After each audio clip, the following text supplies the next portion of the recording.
जय Shri Radhe Krishna the dreams in channel में आपका स्वागत है। आज हम आपको सुनाएंगे बहुत ही सरल भाषा में श्रीमद् भागवत गीता भाग 2 के कुछ अहम प्रश्न जो हम सभी के जीवन से संबंधित है। आइए गौर करते हैं इन प्रश्नों पर। यज्ञ सर्वाणि इंद्रिय कर्माणि प्राण कर्माणि चापरे आत्म संयम योगाग्नो जुह्वति ज्ञान दीपिते। गीता 427 संपूर्ण इंद्रियों के व्यापार को, मन की चेष्टाओं को ज्ञान से प्रकाशित हुई आत्मा में संयम रूपी योगाग्नि में हवन करते हैं।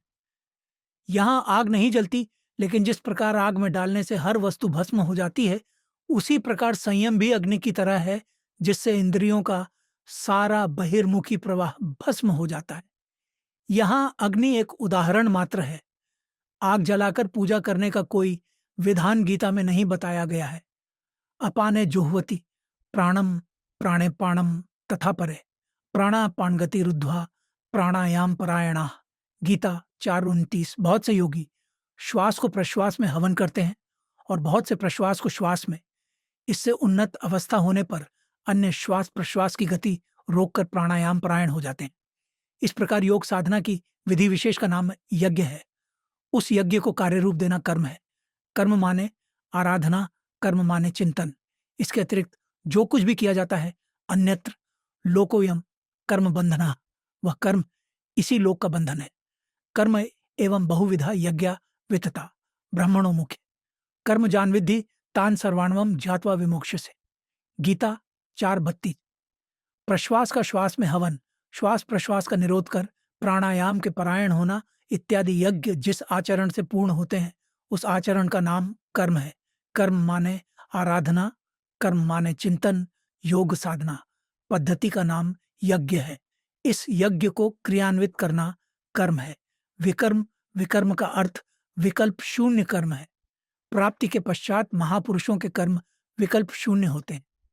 आत्मस्थित, आत्मतृप्त, आप्तकाम महापुरुषों को न तो कर्म करने से कोई लाभ है और न छोड़ने से कोई हानि ही है, फिर भी वे पीछे वालों के हित के लिए कर्म करते हैं। ऐसा कर्म विकल्प शून्य है, विशुद्ध है, और यही कर्म विकर्म कहलाता है। गीता 4:17। यज्ञ करने का अधिकार। यज्ञ शिष्टामृत भुजो यान्ति ब्रह्म सनातनम नायम लोकोस्त्य यज्ञस्य कुतोन्यः कुरु सत्तम। गीता 4:31। यज्ञ न करने वालों को दोबारा मनुष्य शरीर भी नहीं मिलता, अर्थात यज्ञ करने का अधिकार उन सबको है जिन्हें मनुष्य शरीर मिला है। अब दुनिया में आप चाहे जहां जन्मे हों, गीतोक्त साधनात्मक यज्ञ करने का अधिकार आप सबको भली प्रकार है। इसलिए आज से, अभी से गीता में बताई हुई विधि से यज्ञ साधना कर सकते हैं, जिसका परिणाम है अमृत का भोजन, सनातन ब्रह्म में स्थिति का मिलना। ईश्वर देखा जा सकता है। भक्त्या त्वनन्यया शक्य अहमेवं विधो अर्जुन ध्यातुं द्रष्टुं च तत्त्वेन प्रवेष्टुं च परंतप। गीता 11:54। धर्म सिद्धांत। एक अनन्य भक्ति के द्वारा मैं प्रत्यक्ष देखने, जानने तथा प्रवेश के लिए भी सुलभ हूं, अर्थात भगवान को देखा जा सकता है। यह कोई अंधविश्वास नहीं है। भगवान को देखने वाले सदैव रहे हैं। आश्चर्यवत पश्यति कश्चिदेन माश्चर्यवत वदति तथैव वचान्यः आश्चर्यवत चैन मन्यः शृणोति श्रुत्वाप्यनम वेद न चैव कश्चित्। गीता 2:29। इस अविनाशी आत्मा को कोई विरला महापुरुष ही आश्चर्य की तरह देखता है, आश्चर्य की तरह उपदेश करता है, और कोई विरला ही इसे आश्चर्य की तरह सुनता है, अर्थात यह प्रत्यक्ष दर्शन है। गीतोक्त साधन करें, स्वाध्याय करें, तो आप और सबके लिए यह दर्शन सुलभ है। आत्मा ही सत्य है, सनातन है। अच्छेद्यो यम दाह्यो यम अक्लेद्यो शोष्य एव च नित्य सर्वगतः स्थाणुरचलोयम सनातनः।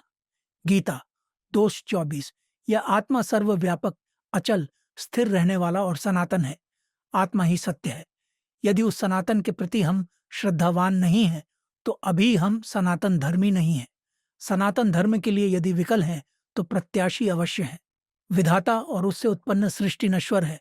आप ब्रह्म भुवना लोकाः पुनरावर्तिनो अर्जुन मामुपेत्य तु कौन्तेय पुनर्जन्म न विद्यते। गीता 8:16। ब्रह्मा और उससे निर्मित सृष्टि देवता और दानव दुखों की खानी, क्षणभंगुर और नश्वर है।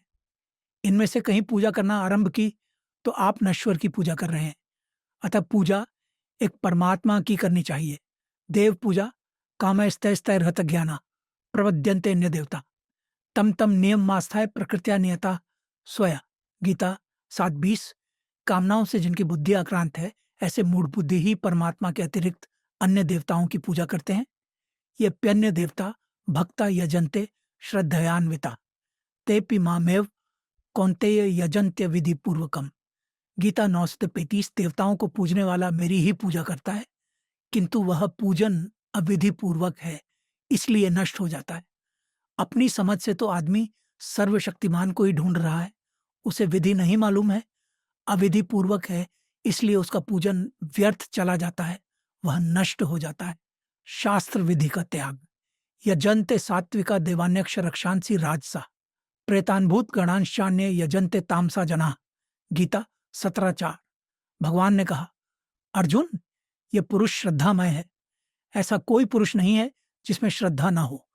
यही कारण है कि शास्त्र विधि को त्याग कर भजने वाले सात्विकी श्रद्धा वाले देवताओं को, राजस पुरुष यक्ष राक्षसों को और तामस पुरुष भूत प्रेतों को पूजते हैं। किंतु कर्षयन्तः शरीरस्थम भूतग्राम चेतस माम चैवान्तः शरीरस्थम तान विद्यासुर निश्चयान। गीता 17:6। पूरा सुनने के लिए बहुत बहुत धन्यवाद। आज के लिए बस इतना ही। मिलते हैं अगले भाग में। जब तक के लिए राधे कृष्णा।